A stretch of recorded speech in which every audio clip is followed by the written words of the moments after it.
Hey guys, it's Eric. Hi. I'm Tim. Matt. Damon. And we are D&E Miniature and Board Games. Line. And tonight, after playing several games of Project Elite, Several is putting it lightly. we played 5 and won. Unceremoniously. I might add. I couldn't even cheer at the victory. This is a... don't expect to win. Expect to lose. And when you win, go... And then put it away and never play it again. Because you won. Just kidding. Keep playing the game. If you guys aren't familiar with our scoring method, we have a 1 to 5 scoring rate that we give to 5 categories. A 3 means it's average. There's nothing good, nothing bad, it's just average. A 5 means it's outstanding, and a 1 means it's just a steaming pile of cow dung. 5 categories we score in are graphics and artwork, rulebook, components, replayability, and overall fun that we had while we played. As usual, with the graphics and artwork, Tim always takes this one because this is what draws him to play games. Tim? I love it. Boards look good. The cards, the artwork on the cards, phenomenal. Player cards, enemy cards, even your weaponry and your items. Good stuff. 5 straight up for me. I had to agree. I was very pleased with all the artwork on all the cards. The graphics on the maps, they do what they're supposed to do. But I gave it a 5. It was very colorful.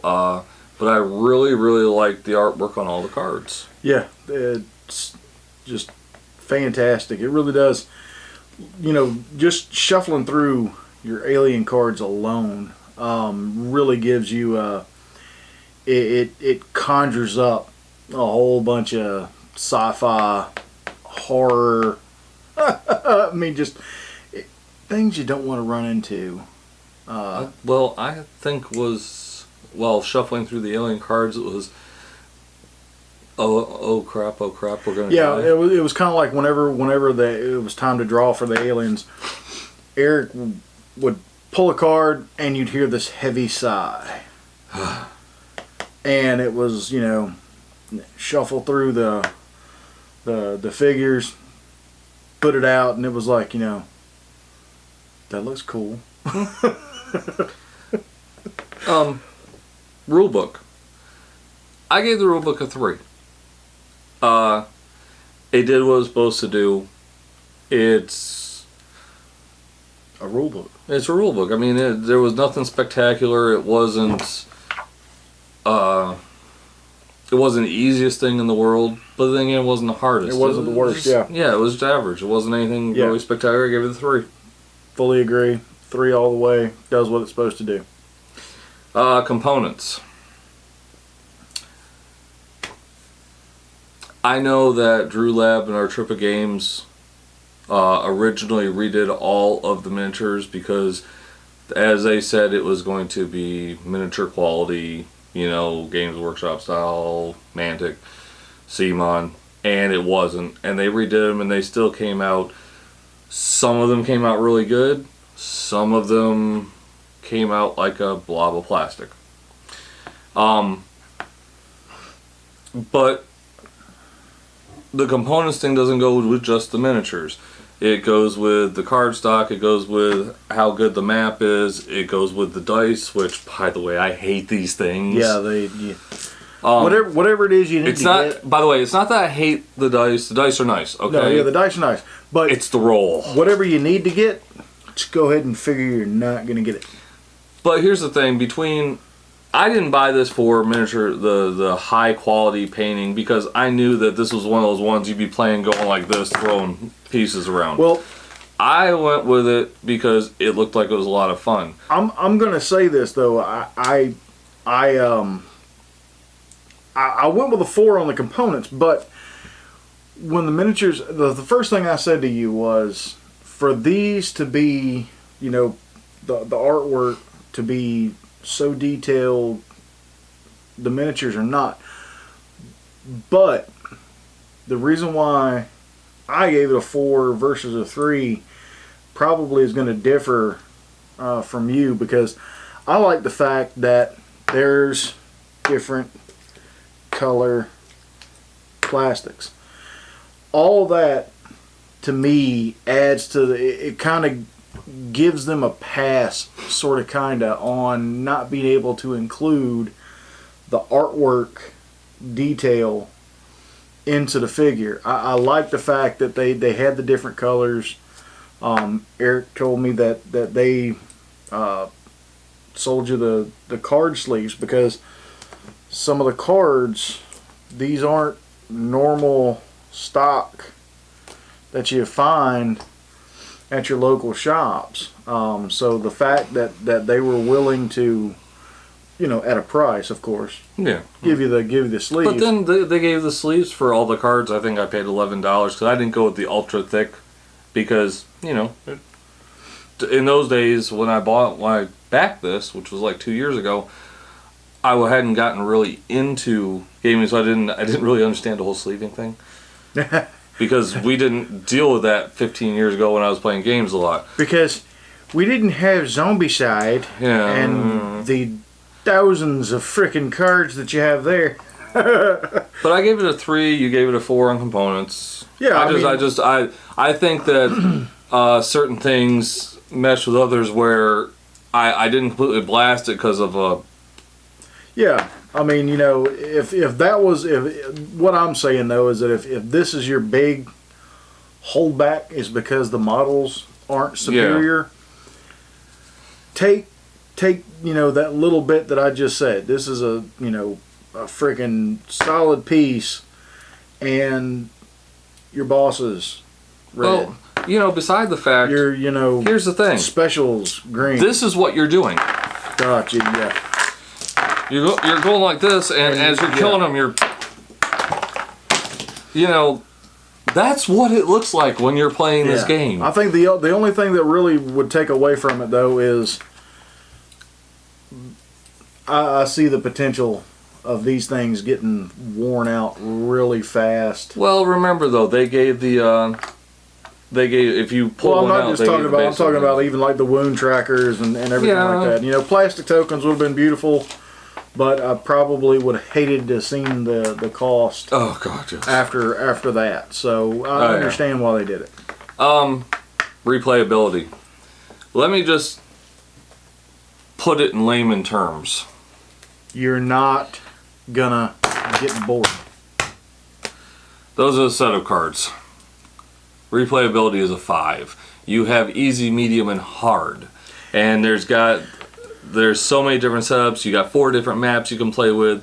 There is 8 or 9 different characters. I'm gonna make a suggestion. Who are the developers on this one again? Artipia Games and Drawlab. All right, so fellas, you need to change your scoring for the difficulty level.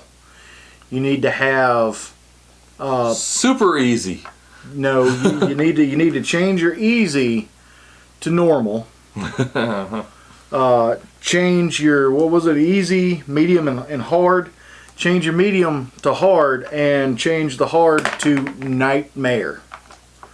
And not on Elm Street, folks. Easy. We were awake for this. 5 rounds of easy. 4, we didn't even get it to the 3rd turn. We got the first boss out. And we were done. We actually, the first 2 games, I think it was the 2nd round we were dying. Yeah. And we knew what we were expecting. We knew what we were walking into. You know. But anyway, replayability was a 5 for me. What about you? Absolutely. All right, fun. 5. Hands down.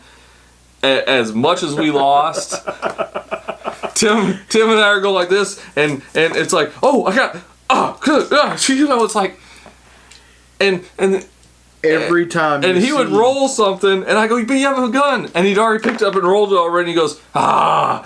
Well, the few times that I actually could have taken a shot, there wasn't anything around me to shoot. Well, what about me? I kept grabbing the 1 through 3 die. But, I mean, it's going so fast. You're just grabbing stuff. Let me go ahead and tell you, if you're going to get this game and you're going to play it and you're going to play it a lot because you like this kind of stuff, you know, the real-time aspect of it and stuff, this will be in your nightmares. Yes, the red alien face on the dice. When you don't need to see it, you're going to see a lot of it. You got 4 of them to roll constantly. And you're going to get 3 out of the 4 that are let me just roll 4 dice right now and see what we get. You know it's going to be good. Oh, look. Nope, there's 2. There's 2. 2 alien faces. Thank goodness. At least for demo purposes, you got to see what we were suffering. Hey, but anyways, guys, overall, our scores, we gave this a 4.3. Honestly, all jokes aside, we really enjoyed playing this game. Loathe it and love it. I mean, we kept playing just because we wanted to try and win. Had to win. Yeah. Had to win. And it took us 5 games to win. This is not going to be a game, if you're a Zombicide fan and you're used to going through or and winning all the time, this is not the game for you. And this is a game for somebody that wants a challenge in their life. Yeah, if you're used to, and this is the first real-time game I've ever played.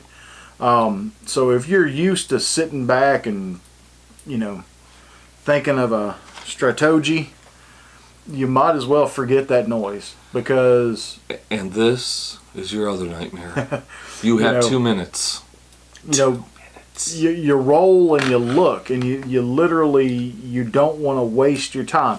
Now, I think the one thing on this, though, is even through my years in the job and profession I'm in, I know where things can, you know, you can do a lot of stuff in just a few seconds. When there was 2 minutes on the clock, and I'm looking at this board and I'm trying to get things done, there wasn't enough time to do nothing. And all those aliens just keep coming at you. And every time you roll to one of the little freaking heads, you got to stop everything and you got to move them. You know, the funny thing is, I remember watching the playthrough of these on the Kickstarter page, and they didn't get the aliens on their die as much as we did. And they didn't have near as many as we did on the board. I know. But of course, that was demo. It was a demo part, yep. But still. But anyways, guys, 4.3 Project Elite. If you don't have it and you like a game that you lose a lot at, get it. Well, it's a challenge. This is definitely a challenging game. Flat out freaking love it. Gonna look forward to putting some more folks in the game. Can you imagine 4 players? And having us all suffer together. Oh my god. But anyways, guys, support your local gaming. We game at Discover Games, Fayetteville, Georgia, across from the Pavilion, next to Harbor Freight. They are open 7 days a week, 5:30 to 10 during the week, and they stay open until midnight on Fridays and Saturdays, I think. If you go in there and you see one of us, say hey. Yeah, I know, I got it right. Say hey. And talk to us. Tell us what you want. Tell us what you think. Tell us what you like. As Tim always says, like us on Facebook. Subscribe to us on YouTube. Check us out on Twitter, because we do actually have a Twitter. It just, you know, we don't mess with it too much. And there's a few Instagram posts as well. But as always, guys, game on. Game on, folks.